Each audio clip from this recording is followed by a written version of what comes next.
सत्य समाचार, तटस्थ समाचार, समाज बदल्ने हाम्रो अभियान। नमस्कार, यो हो टाइम समाचार। म वीरेन्द्र मन्सुर गरौँ। रेलवेमा धरना सम्बन्धी प्रसङ्गबाट जनकपुर धाम स्थित रेलवे विभागको कार्यालयमा पीडितहरू धरना बसेका छन्। रेलवे लिक तथा भवन निर्माण अन्तर्गत परेको जग्गाको मुआब्जाको माग गर्दै उनीहरू आइतबार महोत्तरीको बर्दिवासबाट आएर जनकपुर धाम स्थित कार्यालयमा धरना बसेका छन्। पीडितहरूले जिल्ला प्रशासन कार्यालयद्वारा प्रकाशित वर्गीकरण अनुसारको दर रेट कायम गर्नुपर्ने माग गर्दै धरनामा बसेका हुन्। उनीहरूले जिल्ला प्रशासन कार्यालयले कायम गरेको वर्गीकरणको आधारमा मुआब्जा नदिई रेलवे कर्मचारीले मनोमानी गरेर कम मुआब्जा दिने चाहिरहेको आरोप लगाएका छन्। पीडितहरूले आफ्नो मागको बारेमा नेपाल रेलवे कम्पनीका महाप्रबन्धकसँग आफ्नो कुरा राख्दा महाप्रबन्धक निरञ्जन झाले जग्गा मुआब्जाको जिम्मा कम्पनीमा नभई विभाग अन्तर्गत रहेकोले यसमा आफूले केही गर्न नसक्ने जवाब दिएका थिए। महाप्रबन्धक झाले पीडितहरूले राखेको धारणालाई विभागमा पुर्याइदिने तर यसमा आफू केही गर्न नसक्ने पीडितहरूले बताएका छन्। भारतको जयनगरदेखि महोत्तरीको बर्दिवाससम्ममा 3 चरणमा काम हुँदैछ। पहिलो चरण अन्तर्गत जयनगरदेखि जनकपुर धामको कुर्थासम्म निर्माण पूरा भई रेलवे सेवा सञ्चालनमा आइसकेको छ। दोस्रो चरणमा कुर्थादेखि महोत्तरीको बिजलपुरा र तेस्रो चरणमा बर्दिवाससम्म निर्माण गर्ने योजना रहेको छ।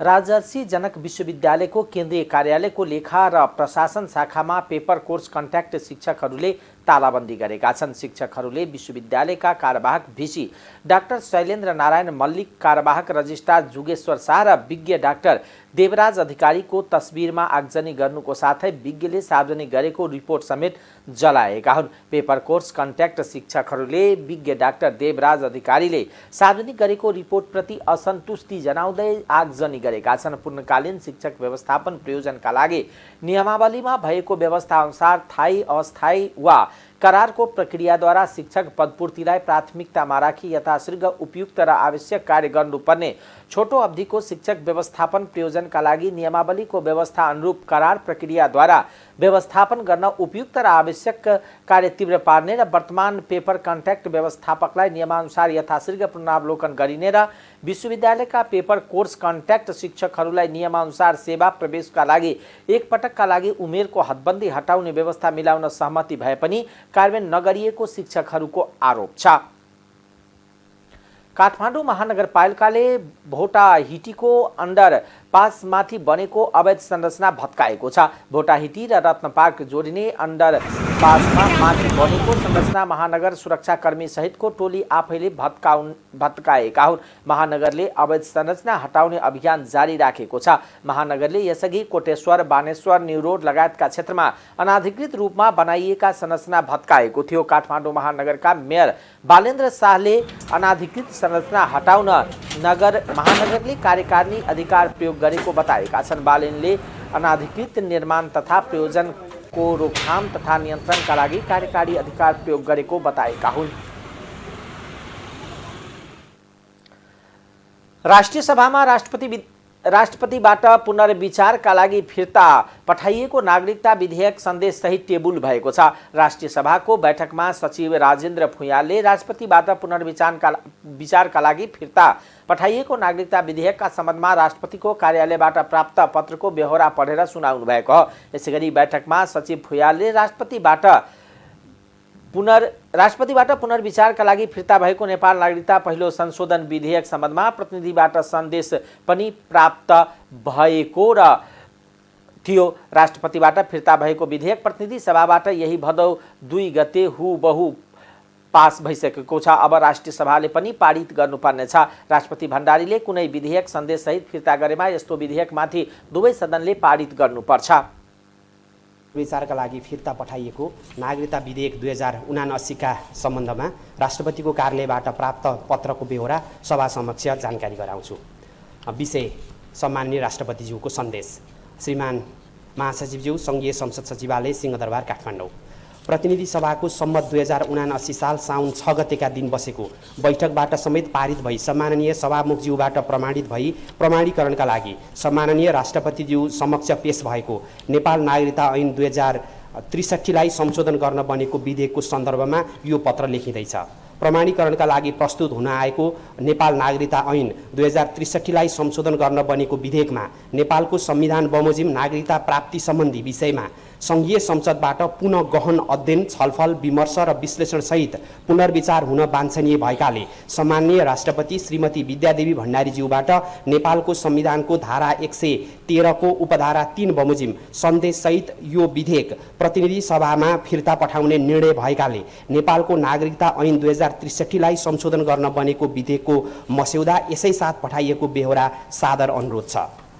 नागरिकता विधेयकका सम्बन्धमा राष्ट्रपतिको कार्यालयबाट प्राप्त राष्ट्रिय सभाले नेपाल नागरिकता पहिलो संशोधन विधेयक 2079लाई पुनर्विचारका लागि विधायन व्यवस्थापन समितिमा पठाएको छ।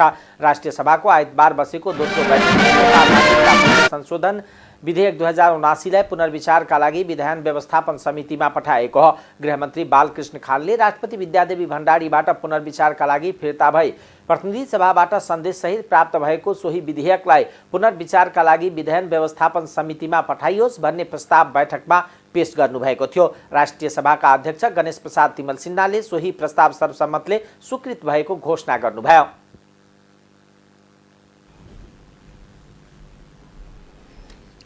सम्माननीय अध्यक्ष महोदयको अनुमतिले सम्माननीय राष्ट्रपतिबाट पुनर्विचारका लागि फिर्ता भई प्रतिनिधि सभाबाट सन्देशसहित प्राप्त नेपाल नागरिकता पहिलो संशोधन विधेयक 2079लाई पुनर्विचारका लागि विधायन व्यवस्थापन समितिमा पठाइयोस् भन्ने प्रस्ताव सभा समक्ष पेश गर्दछु। धन्यवाद। यो प्रस्तावको पक्षमा हुने माननीय सदस्यले हुन्छ भन्नुहोला र यसको विपक्षमा हुने माननीय सदस्यहरूले हुन्न भन्नुहोला। यो प्रस्तावको पक्षमा हुने माननीय सदस्यले हुन्छ भन्नुहोस्। यो प्रस्तावको विपक्षमा हुने माननीय सदस्यले हुन्न भन्नुहोस्। हुन्न भन्ने आवाज सुनिएन, तसर्थ नेपाल नागरिकता पहिलो संशोधन विधेयक 2079लाई पुनर्विचारका लागि विधायन व्यवस्थापन समितिमा पठाइयोस् भन्ने प्रस्ताव सर्वसम्मतिले स्वीकृत भएको घोषणा गर्दछु। राष्ट्रिय सभा बैठकमा राष्ट्रिय सभाका सचिव फुयालले प्रतिनिधि सभाबाट उत्पत्ति भई सोही सभामा पारित भई बीमा विधेयक 2075, पशु स्वास्थ्य तथा सेवा परिषद विधेयक 2076, सार्वजनिक ऋण व्यवस्थापन विधेयक 2076 सम्बन्धी प्रतिनिधि सभाबाट प्राप्त सन्देशहरू टेबल गर्नुभयो। त्यस्तै राष्ट्रिय सभाले पारित गरी प्रतिनिधि सभामा पठाइएको शहरी क्षेत्र सार्वजनिक यातायात व्यवस्थापन प्राधिकरण विधेयक 2076लाई प्रतिनिधि सभाले संशोधनसहित फिर्ता पठाएको सन्देश पनि सभा समक्ष टेबल गर्नुभयो। त्यसैगरी उहाँले राष्ट्रिय सभाबाट पारित भए सन्देशसहित प्रतिनिधि सभामा पठाइएका शपथ सम्बन्धी विधेयक 2078, तथ्याङ्क विधेयक 2076, स्ट्यान्डर्ड नाप र तौल 5औं संशोधन विधेयक 2076 र प्रत्यायन विधेयक 2076हरू सम्बन्धमा प्रतिनिधि सभाबाट सन्देश सहितको जानकारी सभा समक्ष गराउनुभयो। बैठकले शिक्षा विज्ञान तथा प्रविधि मन्त्री देवेन्द्र पौडेलले प्रस्ताव गर्नुभएको योगमाया आयुर्वेद विश्वविद्यालय विधेयक 2079 माथि प्रतिनिधि सभाबाट भएको संशोधन उपर विचार गरियोस् भन्ने प्रस्तावलाई स्वीकृत पनि गरेको छ। राष्ट्रिय सभाको अर्को बैठक यही भदौ 16 गते बिहिबार दिउँसो 2:59 बस्ने गरी बोलाइएको छ। नेकपा एकीकृत समाजवादीका अध्यक्ष माधव कुमार नेपालले आफ्नो पार्टी जनताको हितको रक्षा गर्ने क्रान्तिकारी पार्टी भएको बताउनु भएको छ। आइतबार काठमाडौँमा पार्टी निकट विद्यार्थी संगठन अनेरा सौवी केन्द्रीय कमिटीको प्रथम विस्तारित बैठकलाई सम्बोधन गर्दै अध्यक्ष नेपालले आफ्नो पार्टी अन्याय, अत्याचार र थिचोमिचोमा परेका जनताको पक्षमा लड्न गठन भएको क्रान्तिकारी पार्टी भएको बताउनुभयो। उहाँले कम्युनिस्ट पार्टी जनताको निम्ति र समाजमा परिवर्तन गर्न गठन हुने भएकोले परिवर्तनका लागि जनताको हितमा काम गर्दै अघि बढ्न निर्देशन पनि दिनुभयो। त्यस्तै उहाँले निस्वार्थ भावनाले काम गर्न र व्यक्तिवाद हाबी हुन नदिन सुझाव पनि दिनुभयो। मङ्सिर 4 गते हुन लागेको निर्वाचनमा पार्टीलाई जिताउन पार्टीको एजेन्डा लिएर जान उहाँले निर्देशन दिनुभयो। मानव जातिलाई एकताबद्ध बनाउनका लागि, मानव जातिको मुक्तिको लागि कम्युनिस्ट पार्टीको आवश्यकता हुन्छ। आज पनि हामी भनिरहेका छौँ, यो कम्युनिस्ट पार्टी भनेको गरिब सर्वहारा वर्गको हित र कल्याणको लागि खोलिएको हुन्छ। त्यस हुनाले हामी समाजमा अनेक वर्गहरू छन्, ती वर्गहरूमध्ये हामी शोषित जनताको पक्षमा उभिन्छौँ। हामी अन्याय, अत्याचार, थिचोमिचोमा परेका जनताको पक्षमा उभिन्छौँ र उनीहरूको दृष्टिकोण, उनीहरूको हितका लागि सर्वा र वर्गीय दृष्टिकोण लिएर अगाडि बढेका हुन्छौँ। त्यसो हुनाले तपाईँ अन्यराष्ट्रियका साथीहरूले के बुझ्नु पर्यो भने हामी अरू जस्तै होइनौँ, अरूभन्दा भिन्न हौँ। हामी क्रान्तिकारी हौँ, हामी परिवर्तनकामी हौँ, हामी जनताको हितको रक्षा गर्ने योद्धाहरू हौँ, हामी देशको रक्षा गर्ने, देशका को हितको निम्ति जनताको विश्वास जित्न सक्नुहुन्छ। जनताको विश्वास जितेका मान्छे नै जनताको नेता पनि हुन सक्दछन्। विभिन्न पार्टीसँग जोडिएका संगठनहरू बन्छन्। अरू सबै संगठनभन्दा यो संगठनलाई तपाईँले उत्कृष्ट बनाउन सक्नुपर्छ। अरू संगठनभन्दा बढी क्रियाशील बनाउन सक्नुपर्छ। अरू संगठनभन्दा बढी विद्यार्थीको पक्षमा आवाज बुलन्द गर्ने रूपमा आफूलाई स्थापित गर्नुपर्छ। तपाईले आफ्नो कामबाट, आफ्नो गतिविधिबाट, आफ्नो व्यवहारबाट विद्यार्थी समुदायको विश्वास जित्नुपर्छ। अध्यक्ष नेपालले परिणाम नआएसम्म समग्र पार्टी पंक्तिको मूल ध्यान चुनावमा केन्द्रित हुनुपर्ने उल्लेख गर्नुभयो। नेकपा एमालेका अध्यक्ष केपी शर्मा ओलीले आगामी निर्वाचनपछि बहुमत सहितको सरकार बनाइने दाबी गर्नुभएको छ। पार्टीको निर्वाचन परिचालन कमिटी घोषणा गर्दै अध्यक्ष ओलीले एमालेको बहुमतको सरकार देशलाई आवश्यक रहेको बताउनुभयो। उहाँले निर्वाचनलाई सही ढङ्गले अघि बढाउन सचिवालय सक्रिय हुनुपर्नेमा जोड दिनुभयो। बहुमत सहितको सरकार बनाउनेमा आफ्नो जोर रहेको बताउनुभयो। एमालेको बहुमतको सरकार आवश्यक रहेको बताउँदै प्रदेशमा पनि निर्वाचन परिचालन कमिटी गठन गरिने बताउनुभयो। आत्मनिर्भरता बढ्छ, परनिर्भरता घट्छ, आयात प्रतिस्थापित, निर्यात वृद्धि हुन्छ, वैदेशिक मुद्राको संचिति घट्छ, राष्ट्रिय बचत वृद्धि हुन्छ, नागरिकहरूको बचतको स्थितिमा उल्लेख्य सुधार हुन्छ।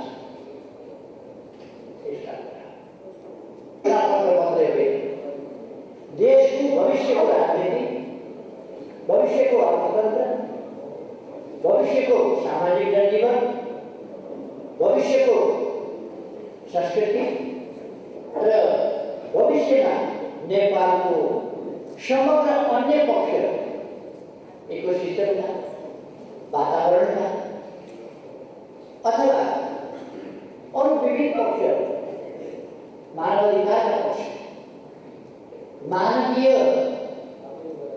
सामाजिक जीवनका सद्भाव, सामाजिक सद्भाव, आडुट लाटुटको कमाइको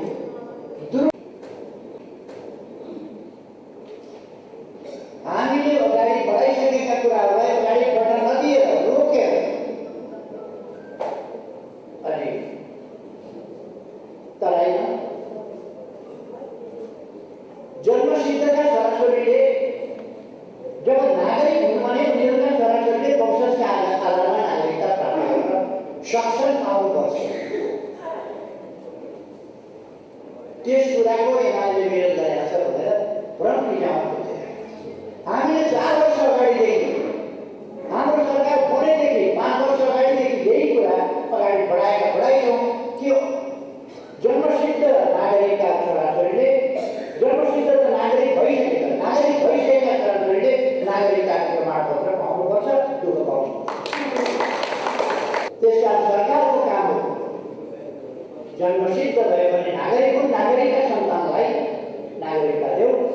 राष्ट्र निर्माणको यो पक्षको विचार र त्यो पक्षको विचार गर्दा पनि राष्ट्रिय विचारको कुरा हो। राष्ट्रिय हितका विचार, जनताका मतको रक्षा गर्ने, जनताका मतको हरण हुन नदिने, जनताका मत लुटिन नदिने, मताधिकारको, जनताको सार्वभौम अधिकारको रक्षा। उहाँले निर्वाचन प्रयोजनका लागि प्रदेश, जिल्ला, वाडामा परिचालन कमिटी गठन गरिने बताउनुभयो। पहिलो मतदाता नभएका कमसे कम 2 जना मतदाता थप्ने अभियानलाई अघि बढाइने निर्देशन दिनुभयो।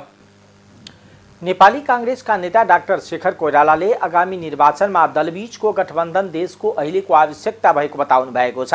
नेपाली कांग्रेस मोरङ क्षेत्र नम्बर 6 द्वारा आयोजित प्रशिक्षण कार्यक्रमको उद्घाटन गर्दै उहाँले कांग्रेस गठबन्धन गरेर निर्वाचनमा जाने भएको र यो जरुरी पनि रहेको प्रश्न पार्नुभयो। नेता कोइरालाले अहिले आगामी संघीय निर्वाचनमा नेपाली कांग्रेसले गठबन्धन दलहरूसँग कम्तीमा पनि 100 सिटमा सहमति गर्नुपर्ने बताउनुभयो। उहाँले नेपाली कांग्रेसले विक्रम सम्वत 2074 को निर्वाचनमा संघीय संसद र प्रदेशसभामा विजय भएको स्थान आफूले राख्नुपर्नेमा जोड दिँदै 77 जिल्लामा संघीय संसद वा प्रदेशसभामा प्रतिनिधित्व हुनु आवश्यक रहेको धारणा राख्नुभयो। नेता कोइरालाले पार्टी र सरकारमा सुशासन र पारदर्शिता हुनुपर्ने भन्दै जनताप्रति उत्तरदायित्व भएर जनताको काम छिटो गर्न पनि सुझाव दिनुभयो। उहाँले जनतासँग जोडिने कार्य पार्टी र सरकारले गर्नुपर्ने भन्दै कांग्रेसले आगामी निर्वाचनबाट मुलुकमा दण्डहीनताको अन्त्य चाहेको धारणा राख्नुभयो। प्रशिक्षण दिन प्रयास गर्नु हिजो आजले सुन्दर हरेकसम्म थियो। आज हामीले विराटनगरमा महानगरपालिकाका साथीहरूलाई दिँदैछौँ। त्यस्तै हामीले बुढीगङ्गाका साथीहरूलाई 2-4 दिनमा फेरि हामी दिन्छौँ। नयाँ प्रशिक्षकहरू ल्याएर नेपाली कांग्रेसको या कुनै पनि फाउन्डेसन, कुनै पनि पार्टीको फाउन्डेसन तलैबाट हुन्छ नि त, त्यो हुन सक्दैन कि भन्ने हामीलाई चिन्ता लागेर हामीले भनेका थियौँ। तर हामीले स्थानीय निर्वाचनमा गठबन्धन गऱ्यौँ, गलत गऱ्यौँ, सही गऱ्यौँ। अब रिजल्ट राम्रै आएको छ। अहिले हामीहरू फेरि गठबन्धनमा गएको छौँ। हामीले एउटा कुरा यो गठबन्धनको उसमा हामीले राखेका छौँ। गठबन्धन किन गर्न खोजेको? जित्नको लागि गठबन्धन गर्न खोजेका हो। संविधानलाई मिचेर अगाडि बढ्ने प्रयास गर्यो। त्यसलाई हामीले समाप्त गरेर हामीले जितेर अगाडि जान खोज्यौँ। त्यसकारण हामीले के भनिरहेका छौँ भने 100 सिट भन्दा कम हामीले गठबन्धन गर्न हुँदैन भन्ने हामीहरूको मान्यता।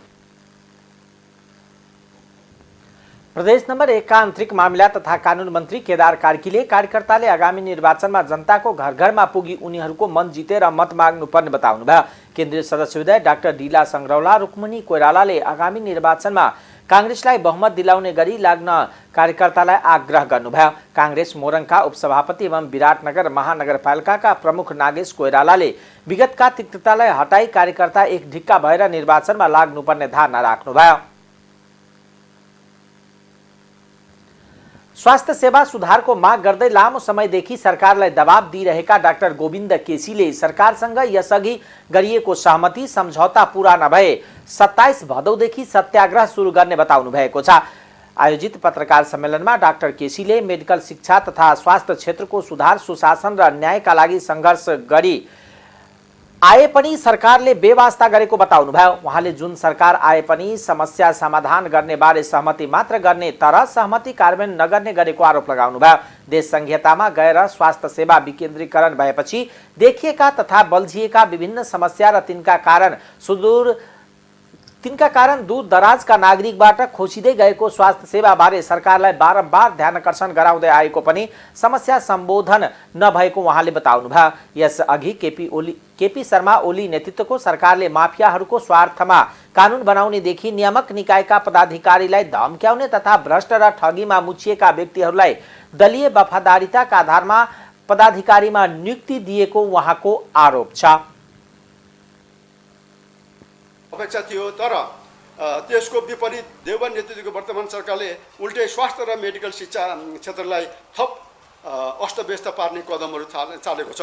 यो क्षेत्रमा भ्रष्टाचार र दलीय भागभण्डालाई सङ्गठित गिरोहकै झल्को दिने गरी संस्थागत गरेको छ। तिनलाई रोक्न गर्नुपर्ने नीतिगत सुधारका कामहरू कुनै गरेको छैन। ती प्रतिबद्धताहरूको कार्यान्वयन होला भनेर हामीले झन्डै वर्ष दिनको समय पनि दियौँ र धैर्यतापूर्वक कुरेर पनि बस्यौँ। तर आम चुनावको मिति घोषणा भइसकेको अहिलेको अवस्थामा आइसक्दा पनि तीमध्ये कुनै पनि प्रतिबद्धताहरू कार्यान्वयन भएका छैनन्। बरु दलहरू लेनदेन र भागभण्डाकै आधारमा सार्वजनिक संस्था र सम्पत्तिहरूको दोहन गर्ने, त्यसरी जोडेको कालो धनको बलमा चुनाव जित्ने र फेरि उही लुटतन्त्र दोहोऱ्याउने प्रपञ्चमा तल्लिन्छन्। अनि सार्वजनिक पदमा बस्नेहरूको चाहिँ स्वार्थको द्वन्द्व रोक्न तत्काल कानुनी व्यवस्था गरियोस्। प्रतिष्ठान र विश्वविद्यालयका पदाधिकारी नियुक्तिको मापदण्डसहित ऐनको व्यवस्था गरियोस्। जुन चाहिँ यो उच्च स्तरीय कार्यदलले धेरै अगाडि बुझाएको हो, हामीले बारम्बार सत्याग्रहमा भनिरहेको छौँ यो के अरे ऐन बनाऊ भनेर, तर त्यो रोकेर राखेका छौँ। व्यवस्था गरियोस्।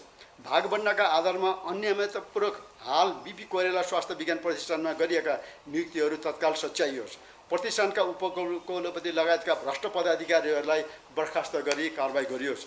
चिकित्सा शिक्षा ऐन बमोजिम 20/2085 भित्र नेपालका मेडिकल शिक्षण संस्थाहरू गैर नाफामूलक बनाउने व्यवस्थाको कार्यान्वयन गरियोस्।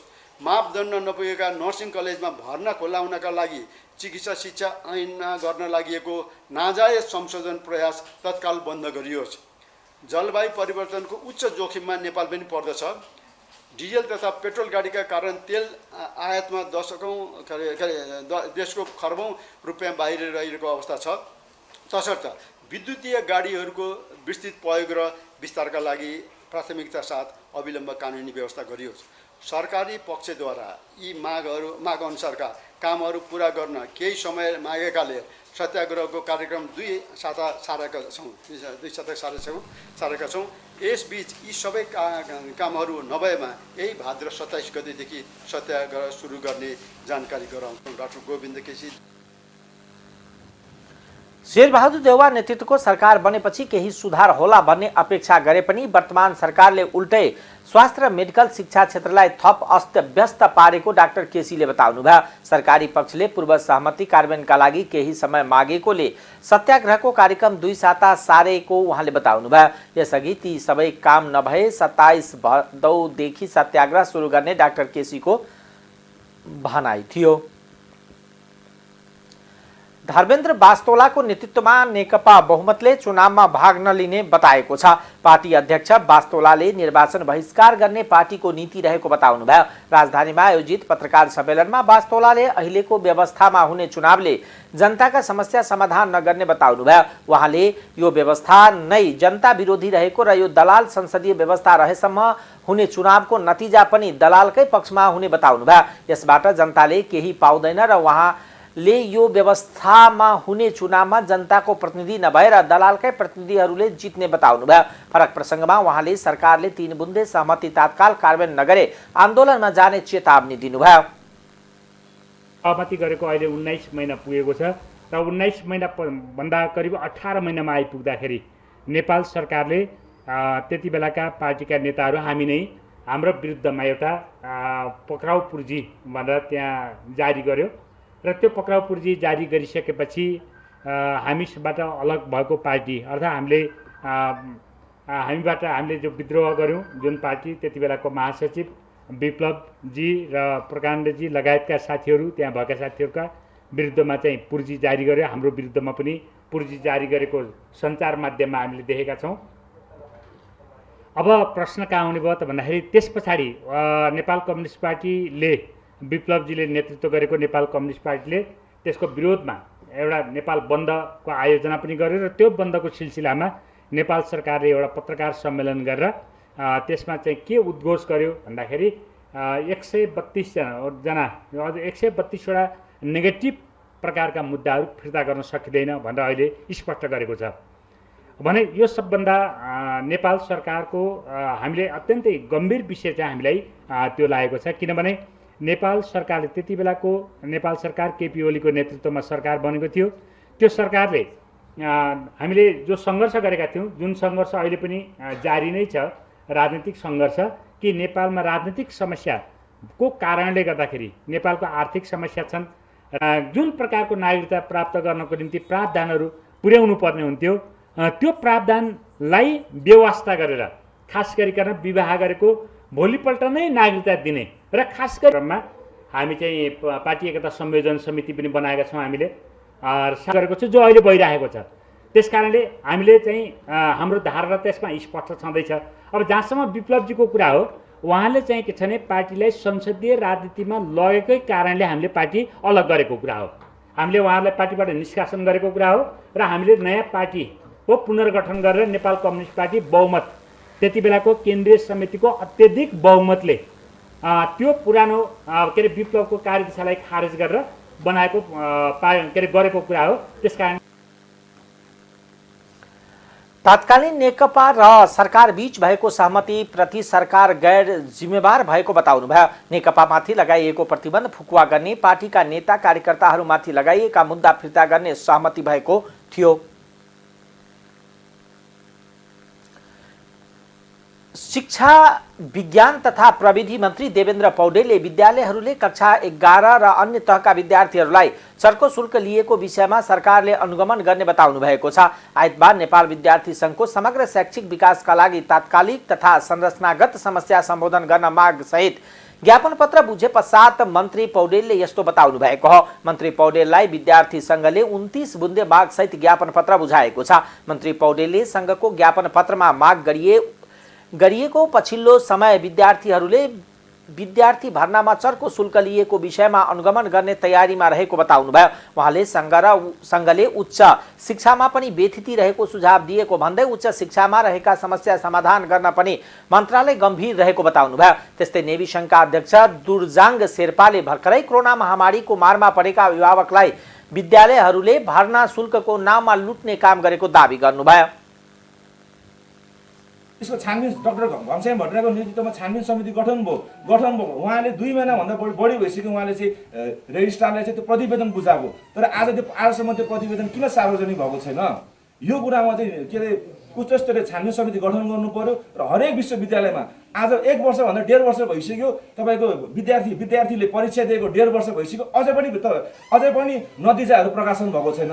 यो विद्यार्थीको भविष्य तपाईँको कहाँ गइरहेको छ? 1.5 वर्ष भइसक्यो परीक्षा दिएको र अहिलेसम्म चाहिँ त्यो चाहिँ विद्यार्थीको जुन परीक्षा दिएको नतिजा प्रकाशन भएको छैन। यो विषयमा हजुरले एउटा सहकुलपतिको नाताले सबै विश्वविद्यालयमा अनुगमन गर्न अत्यन्त जरुरी छ। यसलाई चाहिँ के कुरा भएको छ यसलाई पहल कदमी गर्न अत्यन्त जरुरी छ। शिक्षा मन्त्रीजीको म गम्भीर ध्यान आकर्षण गराउन चाहन्छु। आज पनि नेपाल विद्यार्थी संघ साथीहरू शान्तिपूर्ण ढङ्गबाट त्यहाँ चाहिँ धर्ना बस्ने कार्यक्रममा अन्य सङ्गठनका मान्छेहरूलाई लिएर आएर आज हाम्रो नेपाल विद्यार्थी संघ साथीहरू त घाइते हुनुभएको छ। आज के शान्तिपूर्ण ढङ्गबाट जुन नेपाल विद्यार्थी संघ साथीहरूले कहिले कविता वाचन गर्नु भइरहेको छ, कहिले तपाईँको चाहिँ विभिन्न खालको रचना गरिराख्नु भएको थियो। हामीले चाहिँ बरु त्यसको बैठक बसेर उहाँहरूले भनेअनुसार होइन, प्रचलित चाहिँ मूल्य अनुसार चाहिँ हामी अहिले सक्दैनौँ, तर 3.6% चाहिँ शुल्क बढाउन हामी सहमति दिन्छौँ भनेर सहमति दिएको स्थिति हो। त्यसो भएर त्योभन्दा बढी शुल्क लिएको स्थिति चाहिँ शिक्षा मातहत होइन। अब अरूको पनि हामीले रिपोर्ट बुझ्दैछौँ, अरूको पनि अहिले मैले भनिसकेँ रिपोर्ट बुझ्दैछौँ। तपाईँले जो कुरो उठाउनु भएको छ यो शुल्कको बारेमा अन्तबाट पनि जानकारी आएको हुँदाखेरि हामी भेरिफाई गर्दैछौँ। त्यस कारणले अब तपाईँले उठाएको कुरा जायज छन् र यी सबै कुरामा शिक्षा मन्त्रीलाई थाहा नपाइकन त्यत्तिकै बसेको छ कि भन्ने कुरा पनि नसोच्नु होला।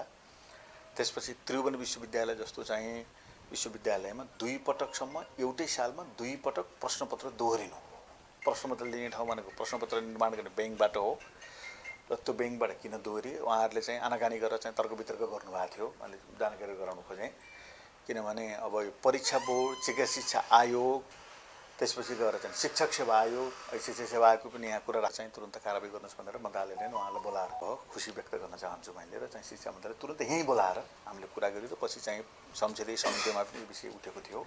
त्यहाँ पनि चाहिँ विश्वविद्यालयको पदाधिकारीहरू बोलाएर चाहिँ कुराकानी भएर कारबाही गर्ने भनेका छौँ। संघले शिक्षा मन्त्रीलाई 1 महिनाभित्र चल्को शुल्क लिने विद्यालयहरूलाई कारबाही गरी कक्षा 11 मा भर्ना हुने विद्यार्थीहरूका लागि 50% छुटको व्यवस्था गर्न माग गरेको छ।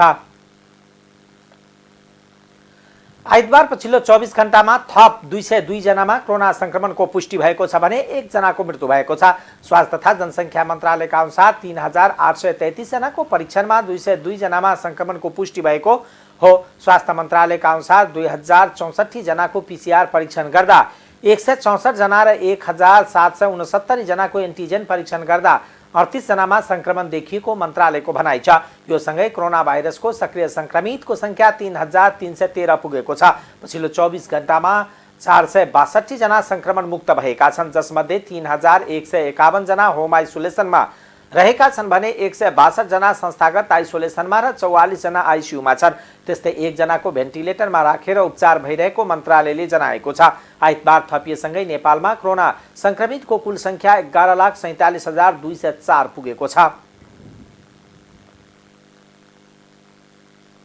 अब आर्थिक समाचार।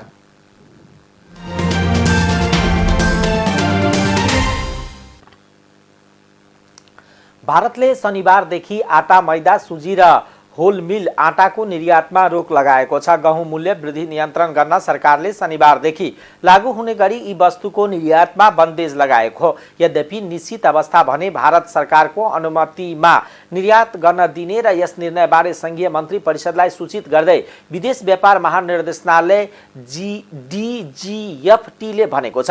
गहुँ, पिठो जस्तो मेसलिन आटा, मैदा, सुजी, होल मिल आटा र आटाको निर्यात नीति स्वतन्त्रबाट संशोधन गरेर प्रतिबन्धितमा राखिएको छ।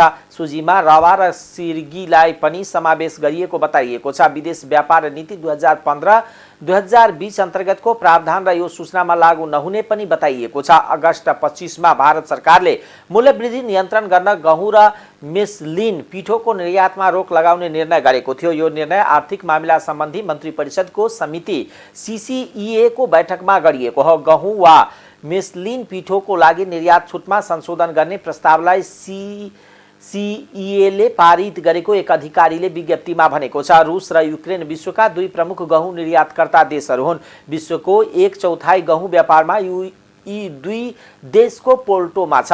तर रुसले युक्रेनमाथि आक्रमण गरे यता विश्वमा गहुँको आपूर्ति श्रृङ्खला बिग्रिएको छ। यस्तो अवस्थामा भारतीय गहुँको माग बढेको छ। फलत भारतीय बजारमा पनि गहुँको मूल्य बढेको छ। देशमा खाद्य सुरक्षा सुनिश्चित गर्न सरकारले मेमा नै गहुँको निर्यातमा बन्देज लगाएको थियो। तर यस कारणले सीमा पार गहुँको पिठोको भाव बढ्यो। गत वर्षको सोही अवधिको तुलनामा सन् 2022 को अप्रिल-जुलाई अवधिमा भारतबाट गहुँको निर्यातमा 20% बढेको छ। विदेशमा गहुँको माग भएको उच्च वृद्धि भएको कारण घरेलु बजारमा कमोडिटी महँगिएका छन्। यसअघि भने गहुँको पिठोको निर्यातमा रोक लगाउन कुनै नीति थिएन। घरेलु स्तरमा खाद्य सुरक्षा सुनिश्चित गर्न र आकाशीयको भाव नियन्त्रणमा गर्न गहुँ निर्यातको बन्देज प्रतिबन्धमा दिँदै आएको छुट नीतिमा आंशिक संशोधन गर्नु परेको विज्ञप्तिमा भनिएको छ। अब अन्तर्राष्ट्रिय समाचार।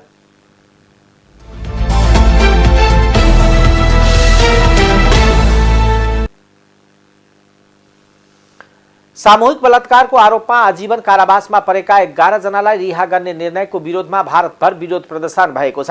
राजनीतिक शक्तिको आडमा दोषीलाई रिहा गरिएको भन्दै भारतका विभिन्न शहरमा प्रदर्शन भइरहेको छ। सन् 2002 मा गुजरातमा मुस्लिम समुदायकी बिल्किस बानोमाथि सामूहिक बलात्कार भएको थियो भने त्यतिबेला भएको धार्मिक दंगामा उहाँका परिवार का 14 जनाको ज्यान गएको थियो। 5 महिनाकी गर्भवती रहेकी बानोलाई बलात्कार गरेको आरोपमा 11 जनालाई सन् 2008 मा जन्मकैदको सजाय सुनाइएको थियो। तर 15 वर्षको जेल सजाय भोगेका उनीहरूलाई अहिले स्वतन्त्रता दिवसको अवसरमा रिहा गरेपछि विरोध प्रदर्शन सुरु भएको हो। प्रदर्शनकारीहरूले बलात्कारीको रिहाई स्वीकार्य नरहेको बताएका छन्। उनीहरूले यस्तो घटनामा संलग्नको रिहाईले महिलाको सुरक्षामा असर पर्ने बताएका छन्। बानोलाई बलात्कार गर्नेहरू रिहा भएपछि उहाँको गाउँ रन्धिकपुरबाट झन्डै 500 मुसलमान विस्थापित भएको BBC हिन्दीले जनाएको छ। अमेरिकाका दुईवटा युद्धपोत ताइवान स्टेट हुँदै अगाडि बढिरहेको अमेरिकी नौसेनाले जनाएको छ। अमेरिकाले तल्लो सदनकी सभामुख न्यान्सी पेलोसीको ताइवान भ्रमणपछि उत्पन्न तनावमाझ अमेरिकाले यो पहिलो अभ्यास हो। पेलोसीको भ्रमणपछि चीनले सैन्य अभ्यास गरेको जल क्षेत्रमा अमेरिकाका युद्धपोत अघि बढिरहेको BBCले जनाएको छ। अमेरिकाका यी दुई गाइडेड मिसाइल क्रुजरहरूले अन्तर्राष्ट्रिय जल क्षेत्रमा स्वतन्त्र रूपमा आउजाउ गर्न पाउने अधिकार प्रयोग गरिरहेको अमेरिकी नौसेनाले जनाएको छ। त्यो जल मार्गमा पछिल्लो वर्षहरूमा अमेरिका र अरू पश्चिमा नौसेनाले नियमित रूपमा आउजाउ गर्ने गरेका छन्। ताइवान टापुलाई चिनिया भूभागको अभिन्न अङ्ग मान्दै आएको चीनले भने त्यस्ता कार्यलाई उक्साहटपूर्ण ठान्दछ। यसैबीच चिनिया सेनाले यी दुई युद्धपोतको यात्रालाई निगरानी गर्दै उच्च सतर्कता कायम गरेको बताएको रोइटर्सले जनाएको छ। ताइवानको रक्षा मन्त्रालयले ती पानी जहाजहरू दक्षिणी दिशामा रहेको र आफ्ना फौजलाई त्यसलाई निगरानी गरिरहेको बताएको छ। ताइवानको विषयलाई लिएर पछिल्लो समय अमेरिका र चीन बीच विवाद बढिरहेको छ। संयुक्त राष्ट्रसङ्घका सदस्य देशहरू समुद्रमा जैविक विविधताको संरक्षणका लागि सम्झौता गर्न फेरि पनि असफल भएका छन्। समुद्रमा जैविक विविधताको संरक्षणका लागि भएको 2 हप्ता लामो वार्ता आशा गरिएको विपरीत सकिएको समाचार संस्था APFले जनाएको छ। न्युयोर्कमा रहेको संयुक्त राष्ट्रसङ्घको मुख्यालयमा अगस्त 15 मा सुरु भएको बैठकबाट राष्ट्रिय क्षेत्राधिकार भन्दा बाहिरको जैविक विविधताको संरक्षण र दिगो उपाय सम्बन्धी सहमति जुट्न धेरै आशावादी रहेका थिए। बढ्दो पर्यावरण र आर्थिक चुनौतीहरूलाई सम्बोधन गर्न सम्झौताका लागि सहभागीहरूले पहल गरे पनि अन्तर्राष्ट्रिय जल क्षेत्रमा आइपर्ने थुप्रै मुद्दाहरूलाई सम्बोधन गर्न नसकेका हुन्। यस्तो सम्झौताका लागि 15 वर्षदेखि भइरहेको प्रयासमा 4वटा औपचारिक बैठक भइसकेका छन्। सम्झौता हुन नसक्नुमा अन्तर्राष्ट्रिय पानीमा आनुवांशिक संसाधनहरूको विकासबाट हुन सक्ने लाभ बाँडफाँडको विषय मुख्य रहेको छ। त्यहाँ औषधि तथा उपचारका वस्तुहरू फेला पर्ने आशा गरिएको छ। टाइम्स समाचार अहिलेको लागि यति नै। हेर्दै गर्नुहोला टाइम्स टेलिभिजन। नमस्कार।